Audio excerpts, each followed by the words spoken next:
I'm Gareth Roberts. I'm the owner and director of Organic Architects. We're a company that are based in Scotland, on the west coast of Scotland. And over the last 10 years, we've started to be really heavily involved in distilleries, so distillery specialists, if you like. That's our role. We tend to guide projects, lead the specialists that you have in distillery teams, as well as doing the design work. I came to Ahascragh with Gareth about, 3 years ago now, pre-pandemic, probably nearer 4 years ago. Saw this amazing mill. Gareth tells a story that we came and looked at the building and then we went and literally sketched it out on a napkin. But the interesting thing about this building is it really simply divides up, and we knew it was a building that hadn't found another use since it went redundant in the 50s, I think it was. You need a big space. It's a big investment in a distillery, whatever you do. But the great thing about a building like this is that you've got that traditional character. And that's what you want for a whiskey brand, right? It's character. And so the building lends its old character to the new brand. So really, it's just the perfect use for a building like this. And the great thing about this place is that this is the heart of the village. This is the heart of the town, isn't it? The square over there focuses on this building. The building is very much the focal point of the entire area. Any distillery, and I guess it's the same with this building, any distillery, it's a farm process. So what you're doing is you're taking barley and you're adding value to barley. At the end of the day, you're distilling it and you're storing it instead of eating it or feeding it to the cattle. So that's why this building was already segmented. It was already a set of buildings, wasn't it? Which is what an old traditional distillery already is. So it was quite simple to be able to say, this part of the building here is the brew house. This is where the fermenters are going to be, and this is where you make the beer. And then you've got the mill race, which originally had its mill wheels just on the other side of the wall here. So if we put the stills on the other side of the water, link them with a bridge, you've got the segments, the different parts of a distillery are really easily allocated to these individual buildings. So it all fits beautifully together, and what we've done is we've taken this logical process and we've made links. We've done something which I think I'm hoping is quite extraordinary. I hope it turns like I have it in my mind. We're dropping the condensers in. So at the front of the building, you've got the big pot stills, and then you've got the line arms, and the condensers then fall down between the two buildings. So they're suspended between two stone buildings. So as you go across the bridge, you're going to see these big copper columns. It's unlike anything you've seen in any distillery, I think. I'm hoping that it's unique in Ireland and possibly unique in the world. Walking through and seeing that view gives us something that you'd never build that from scratch. But because that's the way the buildings were originally set out, we've taken advantage of that and evolved that idea over time. It's great kind of industrial archaeology, but it can't be planned. You just uncover this stuff as you go. And then you want to make the most of what you've got. It's all kind of good. It's the history and the story of the building.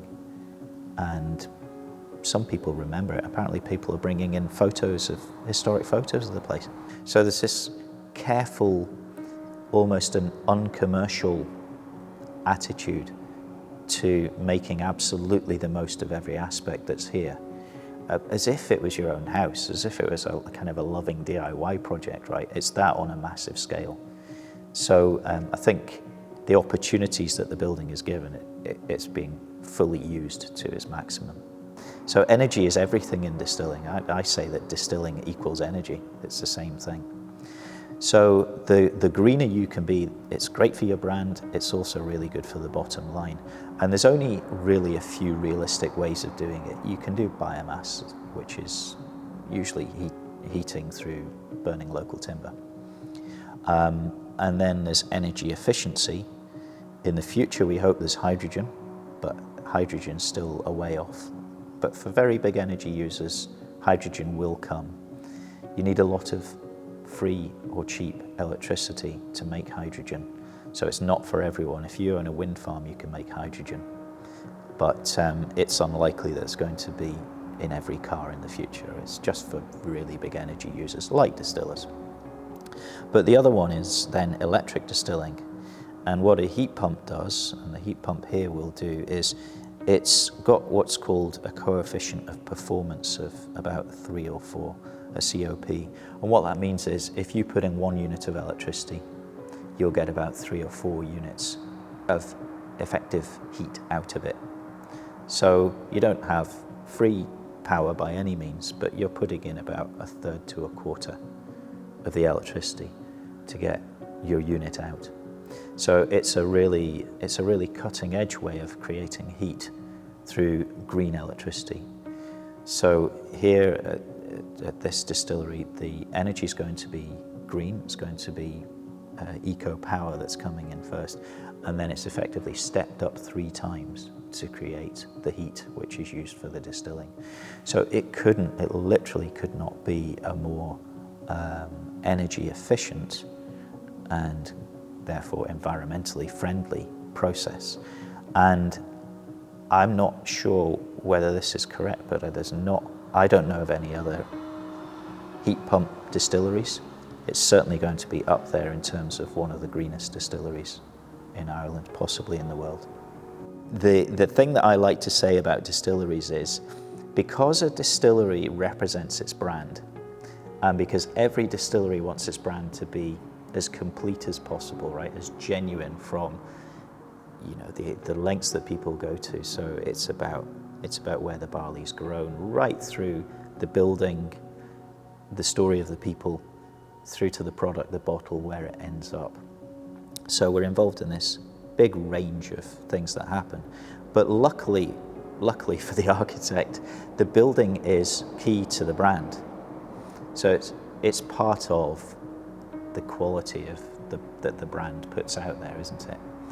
And I like to say that distilleries therefore have to be beautiful buildings. And can you think of another building type where somebody says, this has to be a beautiful building? I'm sorry, it's not beautiful enough. Can you just make it more beautiful? Sadly, schools are not like that anymore. Train stations are not like that anymore. Hospitals are not like that anymore. You name it. You just don't. We're so lucky. We're so lucky. Distillery buildings are, I think, the last beautiful building type. I think the really special thing about this distillery is the fact that it's located in a community. It's a great process to have in the centre of a community. And the great thing about having it in the centre of town is you've got local people then that can join in. They can be the tour guides, they can be the employees, they can be working here, whether it's admin jobs or working in the cafe or whatever.